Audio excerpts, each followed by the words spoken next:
What's up guys, it's Aiden. Today I'm going to be giving you a video on customer service in the barbershop. Now I know it may not seem like something you got to think about right away, but I'm going to give you guys some bad customer service examples, some good customer service examples, break some things down for you guys to try yourself, implement in your services. So yeah, let's get into it. Alright, so my man Bernard back here. Say what up, Bernard. He's going to help me out during this video. He's going to be my client. He will be acting as if he has never come to me for a haircut before, and I'm going to treat him as if he's never come to me for a haircut before. And it better be good.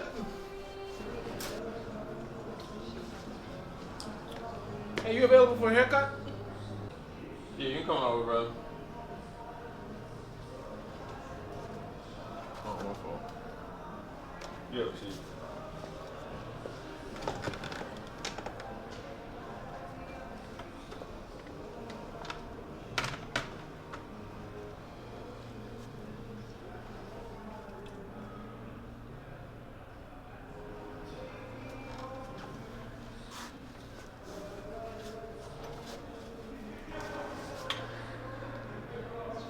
What do you think we get done, brother? So, I'd like to have a high taper. Okay, word. I'm not taking anything off the top. Word. I just want all this nicely blended in to the side. Hey, you available for a haircut? Yeah, you can come on over, boss. How we doing today, brother? All right, yourself today? Your name is? Bernard. Aiden. Nice to meet you. Have a seat. Thank you. All right, brother. What are we looking to get done today? All right, today I would like to get a high taper. I'm not really looking to take anything off the top. I just want it to just be blended in. As you can see, I just have some dark spots that's just a little too heavy. So after seeing those two videos, if you couldn't see any major differences or similarities, there wasn't many similarities. In the first video with the bad customer service, I was faced away from the chair. There was, I don't know if you could see it, but there was hair on the ground. My station was a mess. I didn't properly greet my client. The chair, I had to turn the chair to him. He came over and just stood over here. Once he was sitting, I then put my apron on, went about everything. I looked at my phone, I checked my phone, everything. To me, no bueno, don't do that, okay? And then in the second video, Bernard comes over. I greet him, ask his name before he even gets to my chair, so I establish a connection and have a positive connection with the person before they get in my chair, and I feel uncomfortable, or they might feel uncomfortable, to establish a conversation. So when doing the consultation, I turn the client around and face them towards the mirror so they can see themselves, they feel a little more comfortable before I just slap a cape on them and put my gloves on. And you'll notice I didn't have my gloves on at the start of the haircut, which isn't a typical thing to do. I know some barbers that, do wear gloves for a little bit throughout the day. Me personally, I put them on, my hands turn into water fountains. So I just put them on when I start the cut. I let them know. I always make a little joke. I'm like, this is the hardest part of the haircut, getting the gloves on. So yeah, consultation wise and, first introduction with your client, those are the two things to look at and, spot the differences, see what works for you. You don't have to implement everything to the major extreme or anything like that. You should be able to read people pretty decently. If you're trying to engage in conversation with somebody and they're not automatically engaging back or maybe not giving the same energy, keep it a little slower and don't have to, push the convo with them or anything. Simple little things like that, just even before the haircut starts, will make a difference and someone will notice that and they'll appreciate it a lot. Helping me in this next portion is Dresden. How y'all doing? Dresden is one of our apprentices here at the barbershop. He's learning very quickly and very good. The next thing I'm going to talk about is small little things during the haircut. Imagine if I'm doing a whole haircut and there's hair falling all over him. Me personally, I've gotten haircuts before. Dresden, you've gotten haircuts before. Anytime. When all that hair is sitting in the crease of the neck, anywhere on the neck really, it's not comfortable. It's very uncomfortable actually. Very simple fix. It's revolutionary. So if there's hair on them during the middle of the haircut, I'm just gonna blow it off. Usually what I do is I'll take it, hold the cool thing down, wait till the air gets cool so it's not really, really hot air just breathing on the back of somebody's neck, and then blow all the hair off of them. So the next thing I can think of during your haircuts that you could do, anytime you are going to spray, whether it be water, alcohol, a product, anything that comes out of a spray bottle that you're spraying directly onto the head, especially when it's water. If I'm spraying water on the front of his hair where his bangs are, I'm not gonna I'm sorry, Dresden. You don't want to spray them in the face, okay? That it's not enjoyable because then your face just gets wet, runs down your nose, everything and whatnot. It's not fun. So when you spray someone's face with water, simply all you do is alcohol.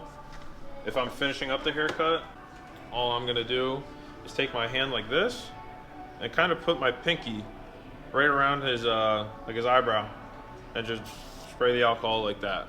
And do it on the same thing on the other side. So I can either switch hands and go like this or go like this usually.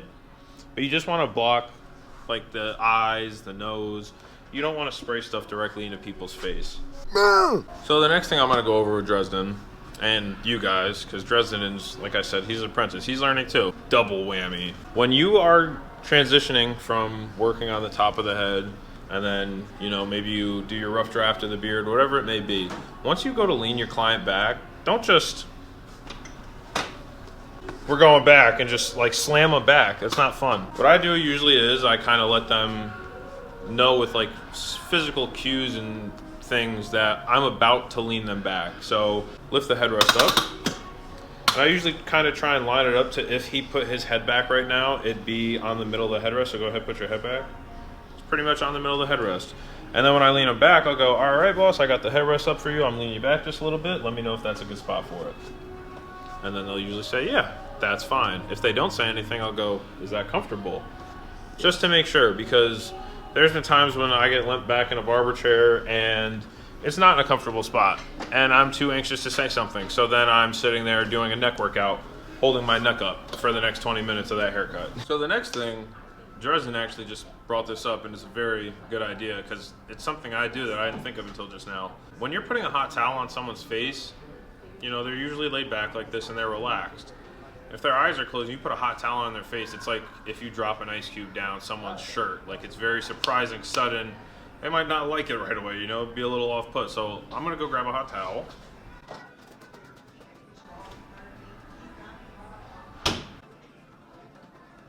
Now, usually what I do is I'll kind of let them see as I open it up. I'll hold it in front of my light so I can see the steam on it. I'll touch it to my wrists, see how it feels. If his eyes were closed and he didn't know, I'd say, all right, boss, got a hot towel coming in for you. Touch it on his chin. How's that temperature? All right.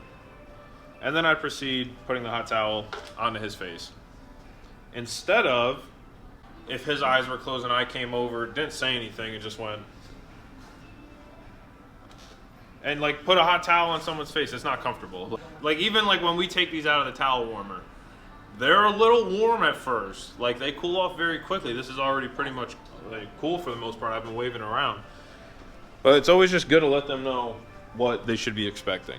All right, so the last thing I could really think of right now, I'll probably do a part 2 to this video somewhere in the near future when I could think of some more things or just get detailed on some more other things. I kind of just thought about this video idea and was just like, hey, I need help doing it. That's why Bernard Dresden's helping me.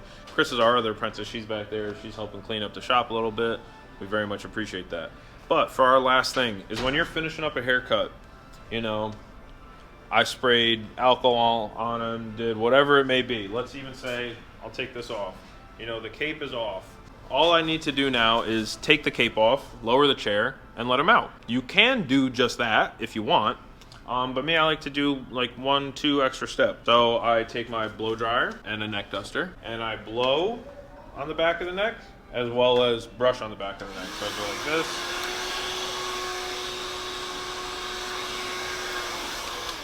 Get behind the ears, and then what I'll do is I'll take like one finger and kind of just go in the t-shirt and open it, blow it out, get underneath with the blow dryer too, and then once I turn them this way and I can see the cape, I start up here, I blow all the hair off of the cape, down, get the hair on the footrest of the chair, any hair that might be on their sneakers. A lot of people care about their sneakers, and blowing the hair off their sneakers, you'd be surprised how much they care about it.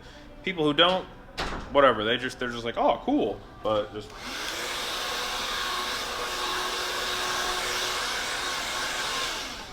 And then after that, all I do, if I can get my hair dryer back on, lower them down. I know, all right, boss, you are all set. So that just about wraps up my customer service video. I hope you guys were able to pick up some things and maybe even, implement them yourselves, change them around or whatever. Just kind of get a basic idea or some good information out of it. I'll definitely do another customer service video in the future. For me, I know I can cut hair, but if you're not, barbers can cut hair, but if you're not a nice person, why would I want a haircut from you? If you're just going to be quiet, disrespectful, to me, if you have a cut coming and your station's all dirty like that in the first clip and it looks like that, that's disrespectful to me. It's one thing, if you're busy and whatnot, but if you got the time, clean your stuff up. No one wants to come up and get a cut from someone with a dirty station. Make sure you guys like, comment, subscribe, throw a comment down what videos you want to see based on barbering stuff or just other little videos like this. It's the first video I did outside of my vlogs. There will be more of these and more vlogs, honestly, just more constant uploads. Yeah, thanks for checking in, and I will see you guys next time.